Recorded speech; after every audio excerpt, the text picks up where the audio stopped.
So as we recall from that quick intro on the rule of three, now I'm going to talk about layering. So I have strewn out across this nice tarp. That's generally something I keep with me so I can keep everything dry, because even though it's not raining right now, the ground could be a little wet. So I want to make sure I keep my stuff dry, because dry generally equals warm. But we'll talk about some different considerations to make with different materials as you go out into different situations. So with layering, the reason we call it layering is we don't want to just take a big mega puffy jacket like this, because I'm going to get super hot and sweaty if I'm actually moving.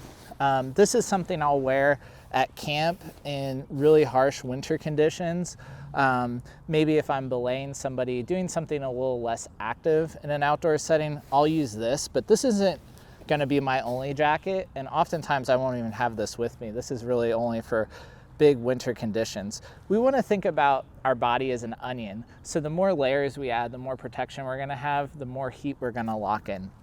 So the reason we layer with insulating materials, many people use down or synthetic fill fibers. This is actually a synthetic jacket here. Is the insulation layers actually trap the heat that our body's radiating. So we lose heat through radiation, so we want to trap in that radiation. But if we're moving, we want to strip off some of those layers so we're not trapping in so much heat that we get sweaty, because like I said, wet often equals cold. So for our first primary layer, we want to think about having a good base layer. So again, this is something thin. My personal preference is wool, but you can definitely get synthetics as well. The reason I like wool is because I like natural fibers, but I also think it keeps me a little cozier. I actually wear wool most days. You want to avoid cotton, because cotton, when you get wet from sweat, when you're moving, if you fall in water, if you're going through snow, you get something up on your leg, that's going to be wet and it's not going to provide any insulation. So wool and synthetic materials are going to still keep you warm when they're wet. They're also going to help move moisture away from your body. So that's the key piece there. So the reason we want to keep that moisture moving away from our body is because we humans have evolved to cool ourselves through evaporative cooling. So if you watch a dog or a lot of other animals, they pant, that's how they cool themselves. But humans actually sweat as a means to cool themselves. So we want to avoid as much of that evaporative cooling as possible. When we're in a cold environment, we want to stay warm. So that's why we want a nice moisture wicking layer at our base. So that's the first piece of our onion, something we always want to have with us. Then we're going to move up to our mid layer, and this can be adaptable. So this is where you can add as many layers as you want. So this is a thinner synthetic jacket here. This is kind of a hybrid fleece, so this allows a lot of airflow through it, so I can stay really not super hot if I'm moving. So I'll wear this with just a base layer if I'm doing something really active, like I'm hiking up a mountain or something like that. The next is, this is a down jacket I have. So again, this does look a little thin, but this actually keeps me super warm, because this is a pretty high quality down that traps a lot of heat in my body. So that's something to look at.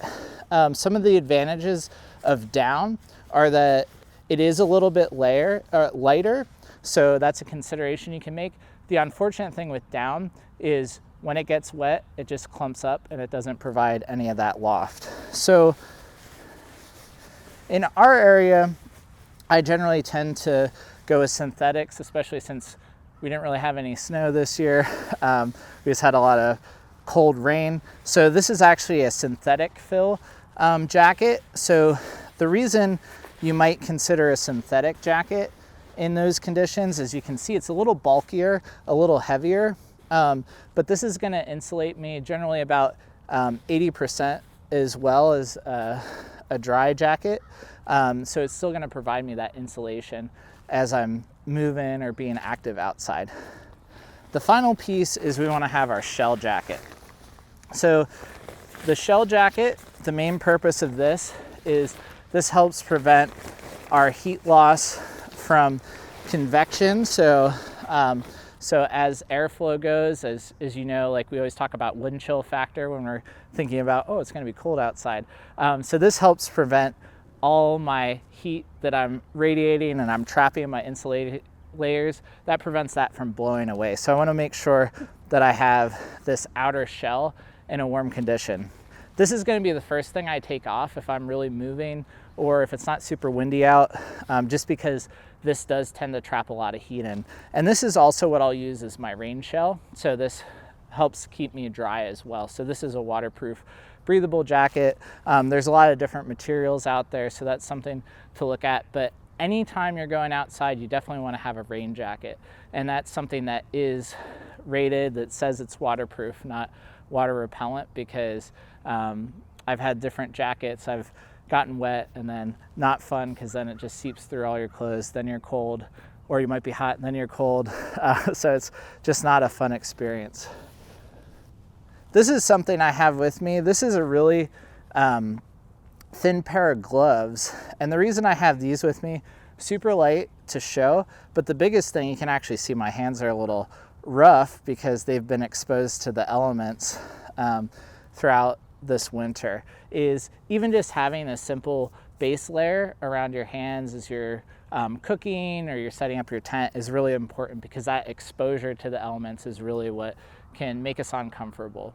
It's a lot easier to stay warm, so you want to be thinking ahead about what you're doing, and that's why the layering process works really well with several different jacket options or several different shirt options as you're moving, because you don't want to just have one big jacket that you're keeping on, like I mentioned earlier, and you want to think ahead. So if I look at my map and I see that I'm about to go up in elevation, I'm going to start taking some layers off. So I might start a little cooler, but I'm definitely going to generate a lot of heat as I move up. And then as soon as I get to the top of the mountain, I always like to take in the view and celebrate. I'm immediately going to throw on some layers so I can trap in all that heat that I just generated. Because like I said, it takes a lot more energy to keep yourself, or to create that heat that we didn't already maintain. So that was just a general rundown. There's a lot of different preferences. As you go outside and you do different activities, it's all about knowing your own body, because I get super hot when I'm moving. That's just the way I work. But when I am just staying around, I get pretty cold. So knowing your body and adapting to the conditions, trying out different things. I get made fun of because I have a lot of different jackets, but I like to have different options as I'm going out. But you don't need to go out and buy anything super fancy. It's all about being comfortable. Just try to avoid cotton as much as possible. All right, so that's layering.